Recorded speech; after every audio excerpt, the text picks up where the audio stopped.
उस दुखद घटना और हमले में अपने प्राणों को न्यौछावर करके लोकतंत्र के मंदिर संसद की रक्षा करने वाले समस्त बलिदानी सुरक्षा कर्मियों और उनके परिजनों के प्रति हृदय से संवेदना उत्पन्न करते हैं।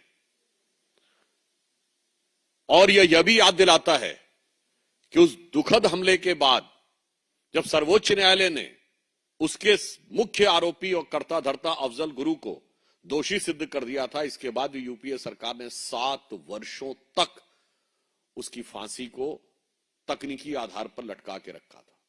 तो सर्वप्रथम मैं सभी बलिदानी सुरक्षा कर्मियों को यह कहते हुए श्रद्धांजलि देना चाहता हूं कि उन्मुक्त मरण त्योहार राष्ट्र का संबल हो, उत्सर्गी रक्त फुहार धवल गंगा जल हो, अब नए क्षितिज हो आस्थाओं से आलोकित, बलिपंथी पर बलिहार राष्ट्र का मंगल हो। आज राष्ट्र का मंगल ऐसे बलिदानियों की वजह से हो रहा है। इसी के साथ आज हम सब के लिए, भारतीय जनता पार्टी के लिए और राष्ट्रीय जनतांत्रिक गठबंधन एनडीए के लिए एक बहुत ऐतिहासिक और अभूतपूर्व दिन है, जब केरल नगर निगम के चुनावों में केरल की राजधानी तिरुवनंतपुरम में भारतीय जनता पार्टी और एनडीए ने बहुमत प्राप्त कर लिया है। यह निश्चित रूप से केरल की राजनीति के लिए एक युगांतकारी परिवर्तन है और भारत की राजनीति के लिए एक बहुत दूरदर्शी संकेत है। केरल में सिर्फ इतना ही नहीं है, एर्नाकुलम जिले में मुनम्मम क्षेत्र में जो ईसाई बाहुल्य है, वहां भी भारतीय जनता पार्टी ने शानदार जीत हासिल की है। त्रिचूर जिले के कन्नन पुलंगम में भारतीय जनता पार्टी की, उस मुस्लिम बाहुल्य क्षेत्र में भारतीय जनता पार्टी की प्रत्याशी मुमताज ने कांग्रेस के प्रत्याशी को हराया है। पलक्कड़ नगर परिषद में हमने विजय हासिल की है और अपनी स्थिति को बरकरार रहते हुए और मजबूत किया है। अतः यह दिखाई पड़ रहा है कि प्रधानमंत्री श्री नरेंद्र मोदी जी के नेतृत्व में जिस कुशलता, दक्षता और निष्ठा के साथ भाजपा और एनडीए आगे बढ़ रही है, उसका भौगोलिक विस्तार अब नई ऊंचाइयों को छू रहा है। I can say that in today's municipal corporation election results in Kerala are epoch-making and having a very far-reaching implication. They are epoch-making for Kerala politics and a far-reaching historical indication for the national politics. I can say that in God's own country, Kerala is called God's own country. So God's grace has been bestowed or have started pouring on Bharatiya Janata Party and NDA. पर इसी के साथ मैं ये भी पूछना चाहता हूं कि केरल में जो फ्रेंडली फाइट होती थी कांग्रेस और लेफ्ट के बीच में, कि दिल्ली में मोहब्बत और त्रिवेंद्रम में लड़ाई, अरे मार डाला दुहाई दुहाई. Now the people have become wise enough to understand that they are not going to be hoodwinked by your politics in which you are joining hands in Delhi and giving a so-called friendly fight at Tiruvananthapuram. और दूसरा मैं ये भी पूछना चाहता हूं, वहां के तमाम क्षेत्र जहां पर भारतीय जनता पार्टी नहीं जीती है अथवा हमारी कोई प्रभावी उपस्थिति नहीं है, जहां एलडीएफ और यूडीएफ के बीच में लड़ाई हुई है, वहां मैं कांग्रेस पार्टी से पूछना चाहता हूं, आपका वोट किसने चोरी किया है? वहां तो कम्युनिस्ट और कांग्रेस के बीच में ही है ना। तो मैं पूछना चाहता हूं कि आपका वोट किसने चोरी किया है, और कम्युनिस्ट पार्टी से पूछना चाहता हूं आपका वोट किसने चोरी किया है। अतः यह भी ये संकेत दे रहा है, इस केरल के नगर निगम चुनावों का यह भी एक अर्थ है कि किस प्रकार से जो भ्रम फैलाया जाता था वो भी साफ है, और ये दो मुही राजनीति को देश के किसी भी प्रदेश की जनता स्वीकार नहीं करती।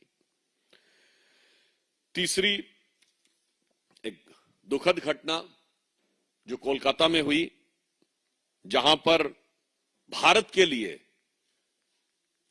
बहुत दुखद और पूरे देश के लिए शर्मसार करने वाली घटना हुई, जब अंतर्राष्ट्रीय ख्याति प्राप्त फुटबॉल खिलाड़ी लियोनेल मेसी के कार्यक्रम में सॉल्ट लेक स्टेडियम में जिस प्रकार की अव्यवस्था, भगदड़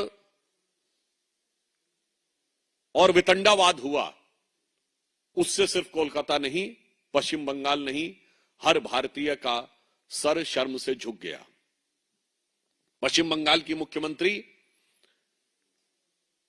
सुश्री ममता बनर्जी जी ने अपने ट्वीट में कहा कि she is deeply disturbed by this event, but I want to make very clear, it is not you, Mamta ji, who is disturbed. It is the West Bengal which has got deeply and devastatedly destroyed under your rule. ममता जी, ये सिर्फ आपके विचलित होने या दुखी होने की बात नहीं है।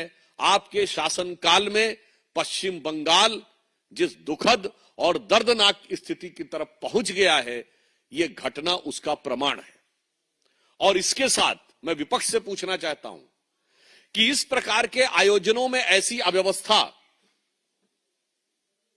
आपके राज्यों में क्यों होती है? 4 जून सन 2025 को बेंगलुरु में आईपीएल के बाद ऐसी ही घटना होती है। उससे पहले 27 सितंबर, उसके बाद 27 सितंबर 2025 को तमिलनाडु में ऐसी ही अव्यवस्था और अराजकता क्रूर डिस्ट्रिक्ट में होती है। हम पूछना चाहते हैं कि यह दर्शाता है कि वहां कानून व्यवस्था की स्थिति बहुत लचर है। जो लोग सत्ता में हैं, वो अपने अधिकार को कानून से ऊपर मानते हैं। वो किसी कानून और किसी व्यवस्था, मर्यादा या किसी भी रूल को मानने को तैयार नहीं होते हैं और हर कार्यक्रम को अपनी व्यक्तिगत अहम्मन्यता और व्यक्तिगत ईगो सेटिस्फैक्शन का मुद्दा बनाते हैं। अन्यथा इस जंग की तीनों घटनाएं वहीं पर क्यों होती हैं? ये पूरे इंडी गठबंधन की सरकारों और कार्यकर्ताओं के द्वारा सरकार को, व्यवस्था को ठेंगा दिखाने की मानसिकता से भी ग्रसित होने का प्रमाण है। और इसके लिए, और जो लोग भी उसमें घायल हुए हैं, उनके लिए हम सब बहुत संवेदना व्यक्त करते हैं। मगर ये पूरे इंडी गठबंधन के राज्यों का एक चरित्र दिखाई पड़ता है। इसके अतिरिक्त एक बहुत गंभीर और बहुत गहन विषय है, तमिलनाडु की सरकार के द्वारा जो कुछ किया जा रहा है। थिरुपरान कुंदरम मंदिर में जो दीपम उत्सव चलता था, जो बहुत पुराने समय से ब्रिटिश काल से सेटल्ड था, 1920 में इस विषय को लेकर लोग न्यायालय में गए। 1923 में उसका जजमेंट आ गया। 1931 में प्रिवी काउंसिल का भी जजमेंट आया और केवल दरगाह के आसपास के क्षेत्र को छोड़कर समस्त पहाड़ी का क्षेत्र देवस्थानम को दिया गया। In this matter the judicial record is very clear. In 1920 the litigation started during British time. In 1923 judgment came, and in 1931 Privy Council judgment also came, which has made it very clear and categorical that barring some area nearby the dargah, rest of the entire hill belongs to Devasthanam. और इसके बाद another case regarding a pillar was filed in 1994, and in that case also a judgment came in 1996 in favor of the same process to be continued. Then the thing was continuing till 2014. यह व्यवस्था 2014 से चल रही थी। फिर यह stand लिया गया कि हाई कोर्ट ने कुछ टेक्निकल रीजंस के आधार के ऊपर उस विषय को रोका। अब जब हाई कोर्ट ने परमिशन दे दी है दोबारा, उसके बाद तमिलनाडु सरकार का जो रवैया है, ये भारत के लोकतांत्रिक और पंथ निरपेक्ष चरित्र के ऊपर गहरा आघात है। the type of deplorable approach which the Tamil Nadu government has taken is an stigma not only on the democratic character but also on the secular character of this country. When High Court has made it very clear that just 10 persons will go and they will lit the lamps near the pillars. But the Government Council and High Court has argued that first it has to be established whether that pillar was existing or not. It is having any reverence value or not. अर्थात कि वो जो स्तंभ है दीपथून वो था भी या नहीं, वो श्रद्धा का केंद्र था या नहीं, ये वही मानसिकता है जो 2007 में हलफनामा देके कहती है कि भगवान राम थे भी या नहीं। और न्यायालय का निर्णय आने के बाद उसे पालन न करना, मैं पूछना चाहता हूं संविधान खतरे में है कि नहीं। और इतना ही नहीं, उस न्यायाधीश को धमकाने के लिए आप इंपीचमेंट का प्रस्ताव, अविश्वास का प्रस्ताव लोकसभा स्पीकर को देते हैं। यानी सीधे सीधे राहुल गांधी जी खड़े होकर जो धमकाने का प्रयास करते हैं संवैधानिक संस्थाओं पे, उनके गठबंधन सहयोगी और इंडी गठबंधन वाले मिलकर सीधे न्यायपालिका को धमकाने का प्रयास कर रहे हैं। और न्यायाधीश के प्रति जिस प्रकार का वातावरण बनाया है इंडी गठबंधन के सहयोगियों ने, उससे बहुत साफ है कि इन लोगों के विपक्ष में रहते हुए संविधान कितने खतरे में है। And with the approach of Tamil Nadu government, मैं ये भी याद दिलाना चाहता हूं, यहां कोलत्तूर गांव पेरंबूर जिले में भी ऐसी ही घटना 2-3 साल पहले हो चुकी है, जहां पर कि सरकार का रवैया पूरी तरीके से बायस था। इसी तमिलनाडु में याद करिए, वक्फ बोर्ड ने पूरा का पूरा एक गांव क्लेम कर दिया था, जो गांव 1500 साल पुराना मंदिर है, जहां पर अर्थात इस्लाम के भारत में आने से पहले से भी है। यह सब कुछ जो हो रहा है, यह कोई वोट के लिए किया जा रहा कार्य नहीं है, यह भारत की अस्मिता पर आघात है। This is not just a मियर vote bank politics, this is an structural nefarious attack on the basic identity of India. I would like to say that those who are trying to raise the bogey of that secularism is in danger in India, I would like to make it very clear. No, the future of India is in danger because of the pseudo-secularism. Again, I would like to emphasize, secularism is not in danger. India is in danger because of the pseudo-secularism. पंथ निरपेक्षता, secular कोई खतरे में नहीं है। इस छद्म धर्म निरपेक्षता के कारण भारत का भविष्य खतरे में है। जो कहीं बंगाल में बाबरी मस्जिद खड़े होने की बात करते हैं, तो कोई तेलंगाना में कहता है, तेलंगाना का मुख्यमंत्री कहता है कि कांग्रेस मतलब मुसलमान, मुसलमान मतलब कांग्रेस। तो तमिलनाडु में बाकायदा एक कॉन्फ्रेंस होती है, गोष्ठी होती है, इरेडिकेशन ऑफ सनातन धर्म, हिंदू धर्म का समूल नाश। और इसके बाद ये लोग इतना ही नहीं करते हैं, इससे पहले पूरी दुनिया में कॉन्फ्रेंस होती है, dismantling global Hindutva in 2021। After that A structured conference happens yearly basis in Tamil Nadu, dismantling global Hindutva, eradication of Sanatan Dharma, dismantling global Hindutva at the head in the various universities sponsored by these anti-India forces. Then comes eradication of Sanatan Dharma. Then comes one step ahead. They used to go to the extent of saying that this is, Hinduism is Corona, virus, then another minister comes. No, there has to be some social stigma attached to it, so it has to be HIV. और फिर देश के अंदर क्षेत्रीय विभेद पैदा करने के लिए तमिलनाडु के एक मंत्री बोलते हैं कि बीजेपी सिर्फ गोमूत्र के राज्यों में जीत सकती है। वैसे उनको आज जवाब मिल गया होगा केरल की जीत से, और मैं पूछना चाहता हूं, and I want to make it very clear to the bias, ignorance of Tamil Nadu minister that he's saying that BJP can win only in Gomutra states.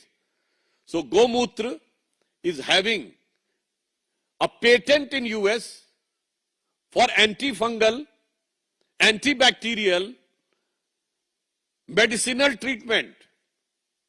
And the patent number is 6410059. So I just want to say the thing on which the entire country should have a sense of pride. They want to find a device to divide. And it has also exposed the anti-Hindu mindset of the entire India alliance. Whether it is the issue of so-called Babri Masjid in Bengal, statements in Telangana, and this type of biased attitude, anti-Hindu attitude, and threatening to judiciary by Tamil Nadu government. And it's not only this, it is also because Tamil Nadu government knows that their utter administrative failure, utter corrupt practices, they are unable to face the people of Tamil Nadu. So in order to divert the issue and hoodwink the people and try to create a communal frenzy among the minority votes, they are trying to do this, but people of Tamil Nadu are wise enough, and we want to make it very clear. आप हिंदू धर्म के दीप को दफन करने की जो कोशिश कर रहे हैं, भारतीय जनता पार्टी उसे नहीं होने देगी. We will not allow the deep lamp to be buried.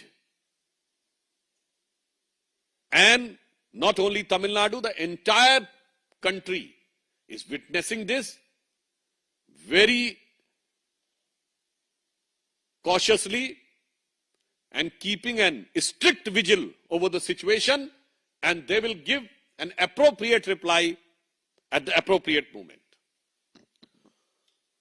और अंत में एज यूजुअल मैं एक विषय बताना चाहता हूं. कांग्रेस के वरिष्ठ नेता, पूर्व मंत्री रहे श्री अश्विनी कुमार जी ने आज एक बयान दिया है कि Congress should look inward, reclaim oppositions credibility, somewhere it's messaging has gone wrong. अर्थात कांग्रेस को आत्मनिरीक्षण करना चाहिए, विपक्ष के रूप में अपनी विश्वसनीयता बनाने का प्रयास करना चाहिए. कहीं ना कहीं कुछ ना कुछ गलत हो रहा है. तो जो अनर्गल निराधार आरोप विपक्ष लगाने का प्रयास करता है और कांग्रेस पार्टी लगाने का प्रयास करती है, उसे कांग्रेस को समझने का प्रयास करना चाहिए. और अगर वो नहीं समझ रहे हैं तो उनके वरिष्ठ नेता अश्विनी कुमार जी की जबानी जो निकल रहा है, उसे मैं संत कबीर जी के दोहे के रूप में कांग्रेस से कहना चाहूंगा कि कांग्रेस को समझना चाहिए कि बुरा जो देखन मैं चला, बुरा न मिलिया कोई. और कांग्रेस के लिए कह रहा हूं, जो दिल खोजूं आपना, मुझसा बुरा न कोई. मगर क्या बताएं, जो अहंकार में, अहंमन्यता में इतना डूबा हुआ हो कि इसके लिए एक संस्कृत में सुभाषित है कि कलह सर्षप मात्राणि पर छिद्राणि पश्यन्ति, आत्मनो विल्व मात्राणि पश्यन्नपि न पश्यति. यानी जो लोग इस प्रवृत्ति के होते हैं, वो दूसरों में तिल जैसी छोटी छोटी चीजें ढूंढने का प्रयास करते हैं और अपने बेल जैसे बड़े बड़े अवगुणों को देखते हुए भी नहीं देख पाते हैं. तो कांग्रेस को इसे समझना चाहिए. और अंत में मैं कहना चाहूंगा कि माननीय प्रधानमंत्री जी ने भी केरल की इस युगांतकारी घटना पर भारतीय जनता पार्टी, एनडीए को, केरल की इकाई को बहुत बहुत बधाई दी है. और हम सब उसके साथ हैं. और हमें यह विश्वास है कि इन घटनाओं से, जो आज पश्चिम बंगाल में हुआ है, जो आज प्रधानमंत्री जी ने एक्स पर पोस्ट करते हुए लिखा है, my gratitude to the people across Kerala who voted for BJP and NDA candidates in local body polls in the state. Kerala is fed up of UDF and LDF. They see NDA as the only option that can deliver the good government and building a Viksit Keralam with opportunities for all. और हम ये कह सकते हैं जो आज बंगाल में हुआ है, जो हरकतें और कारस्तानी तमिलनाडु की हैं और जो नई आशा का दीप बुझाने का प्रयास तमिलनाडु में हुआ है और नया दीप केरल में जगा है, निश्चित रूप से आगामी वर्ष में होने वाले चुनावों में यह भारत की राजनीति में एक बड़े परिवर्तन का पूर्वाभास है। जिसे अगर कहूं कि आंधियां उठने लगी, अब ज्वार होना चाहिए, स्वरों में क्रंदन नहीं हुंकार होना चाहिए। धन्यवाद। प्रश्न सादर आमंत्रित है।